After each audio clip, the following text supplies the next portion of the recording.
बात्माओं, भगवान महावीर अपनी अतीत की यात्राओं को करते हुए भगवान महावीर ने अपने जीवन में उन पर्यायों में विचरण किया, स्वर्गों में जाके विचरण किया, यहाँ युवराज बने, चक्रवर्ती बने, नारायण बने, सब कुछ बने और अनंत अनंत पर्याय उन्होंने दुखों की सहन की। लेकिन उन्होंने एक संदेश दे दिया कि हम सभी लोगों को अपने पुण्य में, अपने पाप में, अपने दुख के समय में, अपने सुख के समय में कभी भी घबराना नहीं चाहिए, क्योंकि जो लोग घबरा जाते हैं वो लोग हमेशा संसार में फंस जाते हैं। तीर्थंकर भगवान स्वर्ग में पहुंच चुके हैं, स्वर्ग में उनकी देवांगनाएं सेवा कर रही हैं, स्वर्ग में उनके पास सारे वैभव हैं। आप ख्याल करके रखना, यहां से और स्वर्ग के जीवन में कोई ज्यादा अंतर नहीं है। यहां हमें खुशियां मांगना पड़ती हैं और वहां खुशियां तुम्हें प्राप्त होती हैं। लेकिन एक बहुत बड़ा अंतर ये है, यहां आप अपना कल्याण कर सकते हैं, वहां आपका कल्याण होगा नहीं। लेकिन स्वर्ग से जाने के बाद भी तीर्थंकर महावीर अपनी मां के घर में आ रहे हैं। आप विचार करना, कैसी सौभाग्यशाली वो मां होगी। हम लोग हमेशा पढ़ते हैं श्रीराम सतान सतसो जनयंत्र पुत्रान। आचार्य मांगतुंग स्वामी ने भक्तांबर में कह दिया, श्रीराम सतान सतसो जनयंत्र पुत्रान कहने का प्रयास करते हैं कि 100 दिशाएं तारों को जन्म देती हैं, लेकिन चंद्रमा को एक ही दिशा जन्म देती है। 100 नारी पुत्रों को जन्म देती हैं, लेकिन तीर्थंकर जैसी आत्मा को जन्म देने वाली नारी बहुत सौभाग्यशाली होती है। ख्याल करना, हमारे गर्भ में कौन सा जीव आया है, जन्म की बात तो कल करेंगे, आज गर्भ की बात करते हैं। हमारे गर्भ में कौन सा जीव आया है, ये हमें सूचना मिलने लगती है। माताओं को कुछ इच्छाएं होती हैं, माताओं को जिसको बोलते दोहला पड़ा है, इच्छाएं होती हैं कि कौन सा जीव गर्भ में आया है। ख्याल करके रखना, माँ बाप की, माता की वैसी ही प्रवृत्ति शुरू हो जाती है। कहते हैं तीर्थंकर भगवान जब माँ के गर्भ में आते हैं, माँ के गर्भ में आने के पहले उन्हें 16 स्वप्न दिखाई देते हैं। 16 स्वप्नों का फल जब वो पिता से पूछती है, पिता जब 16 सपनों का फल बताते हैं तो कहते हैं कि सर्वत्र ही यश, सर्वत्र ही खुशियां, सर्वत्र ही विजय, सर्वत्र ही सब कुछ अच्छा होने वाला है। ख्याल करना, जब माँ के घर में संतान आती है तो माँ की प्रवृत्ति किस प्रकार की है। हम लोग अक्सर कहते हैं कि पूत के लक्षण पालने में दिखते हैं, लेकिन माँ के गर्भ में आने के बाद ही, उस बालक के गर्भ में आने के बाद ही माँ के लक्षण सुलक्षण में बदल जाते हैं या कुलक्षण में बदल जाते हैं। आचार्य शांति सागर जी महाराज, आप लोगों को याद होगा, जिनने शांति सागर चारित पढ़ा होगा उन्हें पता होगा, या जिनने सुना होगा। आचार्य शांति सागर जी महाराज जब अपनी मां के गर्भ में आए, विचार करना, आचार्य शांति सागर जी महाराज जब मां के गर्भ में आए तो मां की इच्छा हुई कि मुझे सहस्त्र कमल दलों से भगवान की पूजा करना है, 1000 पुष्पों से भगवान की पूजा करना है। वो भोज ग्राम जहाँ पर 1-2 फूल मिलेंगे, लेकिन 1000 फूल कहाँ से, 1008 पुष्प कहाँ से आते। कोल्हापुर बगल में ही नगरी थी, उस कोल्हापुर से जाकर पुष्प मंगाकर माँ ने भगवान की पूजा की। माँ के गर्भ में आने के बाद ही आप विचार करके रखना, जब तुम्हारे गर्भ में कोई संतान आती है, आपकी प्रवृत्ति किस प्रकार की हो रही है, आपके मन में क्या इच्छा जागृत हो रही है, आपके भाव कैसे बन रहे हैं। अगर आपके भाव पिक्चर देखने के बन रहे हैं, आपके भाव घूमने के बन रहे हैं, आपके भाव यहाँ वहाँ जाने के बन रहे हैं, तो समझ के रखना तुम्हारे गर्भ में कोई गलत संतान आ गई। और आपके भाव अगर मंदिर जाने के बन रहे हैं, तीर्थ स्थान पर जाने के बन रहे हैं, साधु के दर्शन करने के बन रहे हैं, तो समझ लेना सद संतान तुम्हारे गर्भ में आई है। कंस जैसी संतान अपने मां के गर्भ में आती है, क्या होता है? कंस जैसी संतान अगर मां के गर्भ में आती है तो मां के मन में इच्छा पैदा होती है, इच्छा उत्पन्न होती है कि हम अपने पति उग्रसेन के सीने का मांस निकाल के खा जाए, उनका रक्त पी जाए। ऐसा पांडव पुराण में, हरवंश पुराण में आया है। उस समय वो मां बड़ी दुखी होती है कि मैं कैसे ऐसी बात अपने पति से करूं, क्योंकि हम अगर कहेंगे कि मन में इच्छा हो रही है कि मैं तुम्हारा मांस निकाल के खा जाऊं, उनको भी अच्छा नहीं लगेगा। ख्याल करना, लेकिन गर्भ में आने वाली संतान ये संदेश दे रही, आप अपनी प्रवृत्ति को समझना, आप अपने विचारों को समझना। और कब ऐसी संतानों का जन्म होता है, आज माता बहनों का बहुत ज़्यादा चर्चा का विषय है, क्योंकि गर्भधारण इनको करना है।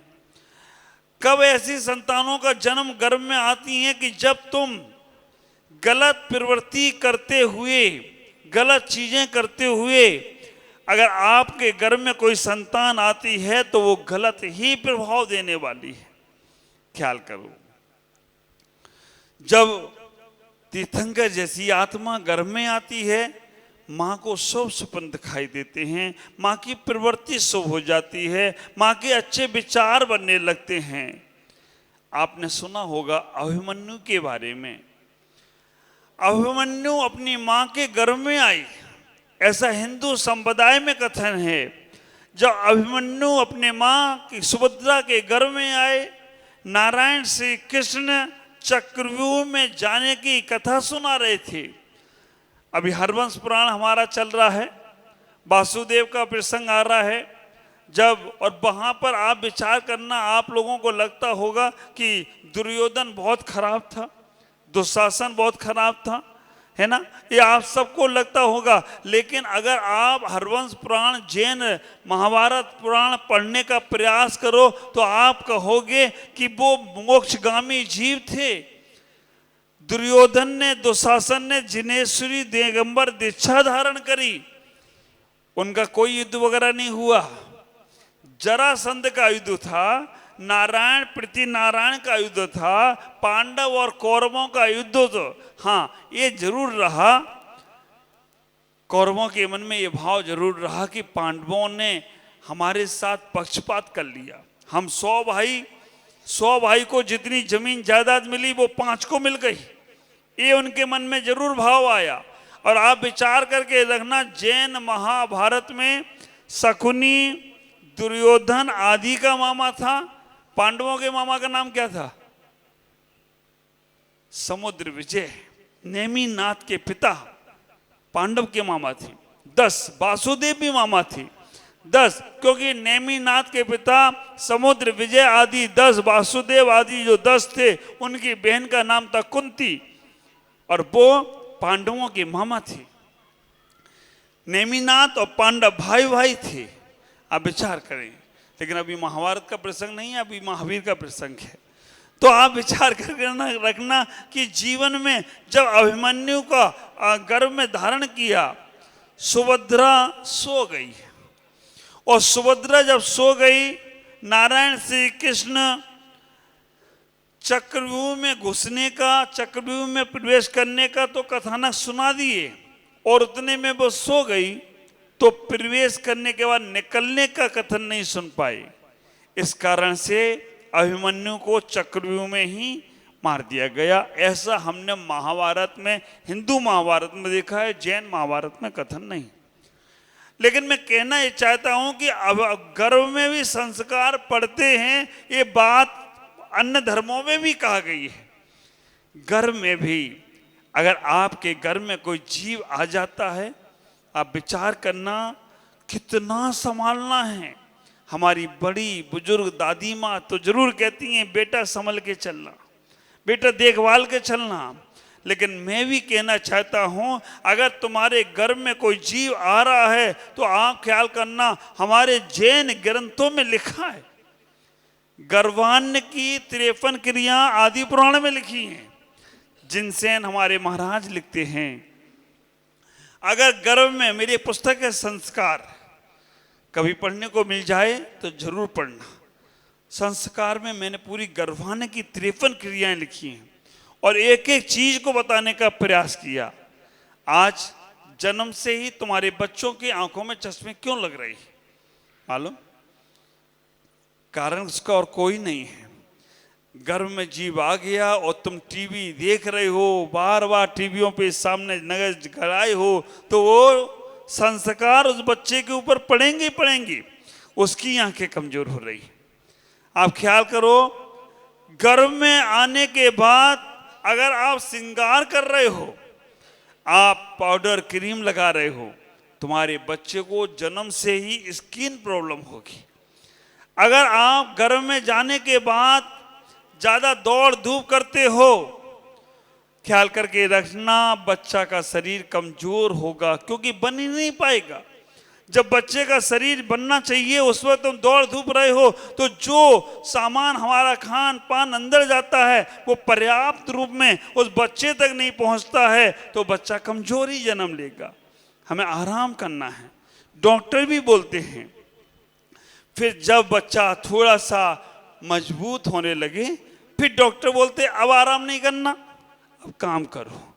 5वां महीना 6वें महीने के बाद कहते अब तुम्हें मेहनत करना है, अब थोड़ा सा शरीर को, उस बच्चे को भी एक्टिविटी करना है। ख्याल करो, एक अच्छा सा जोक आता है, एक माँ, बच्चा घर में है और माँ टीवी देख रही है और टीवी में गाना आ रहा है, तो जब जब मुझे पुकारे, आगे तो समझ गए होगी, मैं दौड़ी आऊं नदिया किनारे। अब माँ ये बच्चा को गर्भ में रखकर टीवी में देख रही है, तो बच्चा जन्म लेके कहाँ जाएगा? गौरी किनारे जाएगा, गौरीपुर जाएगा वो। तो आप विचार करके रखना, अब ऐसे संस्कार पड़ेंगे तो बच्चा कहाँ जाएगा? वो बच्चा फिल्मी धुन में नाचेगा, फिल्मी धुनी सुन रहा है। अब आप उस समय अगर उस बच्चे को, और ये इतिहास है, मैंने आपको आगम के उदाहरण सुनाए, अब एक व्यवहारिक उदाहरण सुनो।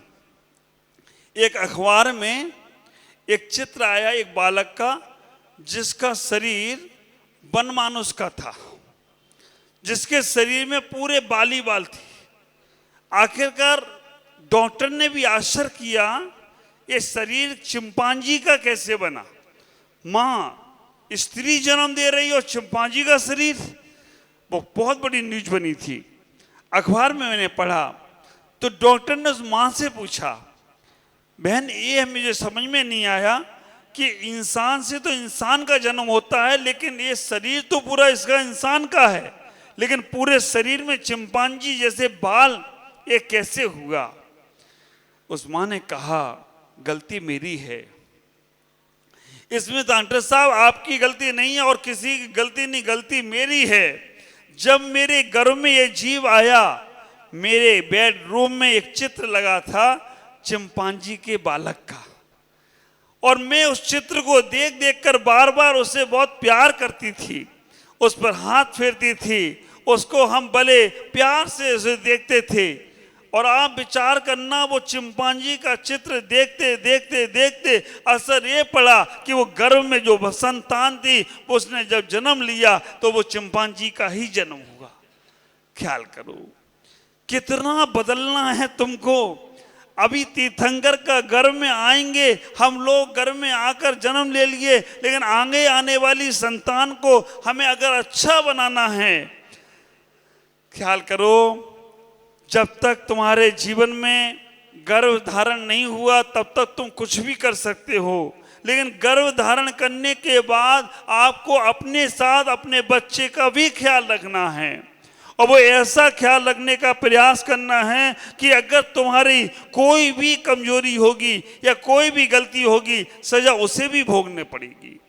ख्याल करो, हमारे ग्रंथों में तो यहाँ तक बोल दिया गया, अगर माँ गर्भ धारण करने के बाद काजल लगाती है तो बच्चों को आंखों की प्रॉब्लम हो जाती है। ज़्यादा मिर्च मसाले खाती है तो बच्चों के स्किन पे, बच्चों के जिब्बा पर कहीं भी दाग आ जाते हैं। आप ख्याल करके रखो, इतना ही विचार करके रखना बहुत बड़ी जिम्मेदारी हो गई। हम अपने जीवन में इतना ही सोचें, हमारे बच्चे, हम उन्हें संस्कार देना प्रारंभ करें। जब तक तुम उन्हें संस्कार नहीं दोगे तब तक बच्चे तुम्हारे घर में आने के बाद ही जो संस्कार पढ़ते हैं वो घर में आने के बाद के संस्कार ही बाद में काम आते हैं। तीर्थंकर की माँ जो तीर्थंकर को जन्म देने वाली है, ख्याल करना, वो तीर्थंकर की माँ जन्म देने वाली है। तीर्थंकर अपनी माँ से अकेले ही जन्म लेते हैं। तीर्थंकर के माँ दूसरे बेटों को जन्म नहीं देती है। तीर्थंकर की माँ किसी बेटी को जन्म नहीं देती है। तीर्थंकर की माँ केवल एक ही पुत्र को जन्म देती है। और क्यों जन्म तो मैं कल बताऊंगा, लेकिन आज इतना कहना चाहता हूं कि तीर्थंकर की माँ, संसार में हमारे आचार्यों ने कहा 3 प्रकार की योनि होती हैं। एक कुर्मोत योनि, दूसरी वंशापत योनि, तीसरी संख्यावत योनि, जहां जीव का जन्म होता है। कुर्मोत योनि जिससे केवल तीर्थंकर ही जन्म लेते हैं, उस योनि को बोलते कुर्मोत योनि। वंशावत योनि जिससे हम सवाई लोगों का जन्म होता है, उसे बोलते वंशापत योनि। और संख्यावत योनि जिससे किसी जीव का जन्म नहीं होता। चक्रवर्ती की पटरानी बांझ होती है क्योंकि उससे कभी जीवों का जन्म नहीं होता है, संख्यावत योनि है। तो ख्याल करना, अपने जीवन में सोचने का प्रयास करना कि हमारे जीवन में कभी ऐसा जीव घर में आए जो हमारा भी कल्याण करे और अपना भी कल्याण करे। आज कितना पुण्य होगा हमारे महावीर भाई और तारा बहन का कि आज रियल में भले ही वो तीर्थंकर के माता पिता ना बने हों, लेकिन आज भगवान महावीर जन्म महोत्सव पर वो भगवान के माता पिता बनने का सौभाग्य उन्होंने ले लिया हो, तो इससे बड़ी और कोई असर की बात नहीं। ये भी हम एक बात का ख्याल करें कि हम नकल करते करते एक दिन असल में पहुंच जाएंगे, लेकिन नकल भी अच्छे कर्म की करना है। गलत चीज़ों की नकल हमारे दिल में, हमारे दुनिया में दुख हमें उत्पन्न करेगी। भगवान महावीर घर में आए, 15 माह तक रत्नों की वर्षा हुई। आज भी रत्न बरसेंगे। कुबेर महाराज हैं? कुबेर महाराज कहाँ हैं? आगे तो बैठा लो, बिराजो यहाँ पर। अब रत्न बरसेंगे आज। 6 महीने पहले से रत्न बरसते हैं। क्यों? रीजन समझना। तीर्थंकर भगवान स्वर्ग से आते हैं, 5-6 महीने पहले उनके गले की माला मुरझाने लगती है। पता चल जाता है कि ये जीव कहाँ जाने वाला है। 6 महीने पहले से 9 महीने बाद तक 15 महीने तक रत्नों की वर्षा होती है। अष्टकुमारियां माता उनकी सेवा करती हैं, अष्टकुमारियां माता की सेवा में रहती हैं और 56 कुमारियां भी उनकी सेवा में रहती हैं। बड़े पुण्यशाली होते हैं वो जीव जो भगवान के रूप में माँ के गर्भ में आते हैं। अष्टकुमारियां सेवा के लिए क्यों आई? अगर लॉजिक देखेंगे तो विचार करना, जो जीव माँ के गर्भ में आया है वो अष्टकर्मों को नष्ट करने वाला है, इसलिए अष्टकुमारियां अगर आ गई हों तो कोई आश्चर्य की बात नहीं है। और 15 प्रमादों को दूर करने वाला है, इसलिए 15 माह तक रत्नों की वर्षा हुई। अभी हरवंश पुराण में उल्लेख आया कि जो रत्न बरसे वो माता पिता ने पूरे राज्य में वितरण कर दिया। वो रत्न लेकर द्वारका नगरी में जब पहुंचे, उन्होंने कहा रत्न मिला कहाँ से, इतना सुंदर रत्न। ख्याल करना, हम बहुत पुण्यशाली हैं, हम बहुत सौभाग्यशाली हैं जो हम तीर्थंकर भगवान के वंश में जन्म लिए हैं, क्योंकि वो भगवान आज गर्भ में आएंगे, कल सुबह हम उनका जन्म देखेंगे, कैसे उनका जन्म हुआ। हमें भी अपने गर्भ की संतानों को अच्छा बनाना है, तो कभी भी हम गर्भपात जैसी विकृति को अपने जीवन में ना लाएं, नहीं तो बहुत सी बार हमारा देश गर्भ कल्याण का देश है और यहाँ गर्भपात जैसी विकृति अगर आती है तो समझ के रखना, हम कई जन्मों तक जो महिलाएं कभी गर्भपात कराती हैं 7 जन्मों तक उन्हें बांझ रहना पड़ता है। और कभी हमारे घर में किसी का मरण होता है, 13 दिन का सूतक पातक लगता है। कोई आत्महत्या कर ले, 6 महीने का सूतक पातक लगता है। लेकिन जो गर्भपात कराए उसे जीवन भर का सूतक पातक लगता है। इस बात का ख्याल रखना है।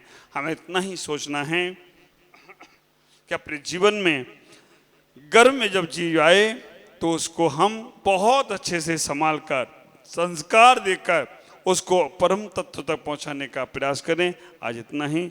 कल सुबह हम भगवान का जन्म कराएंगे, क्योंकि कल जन्म कराएंगे तो कल शाम को उनकी लीला पूरी पूरी बताने का प्रयास करेंगे। ओम नमः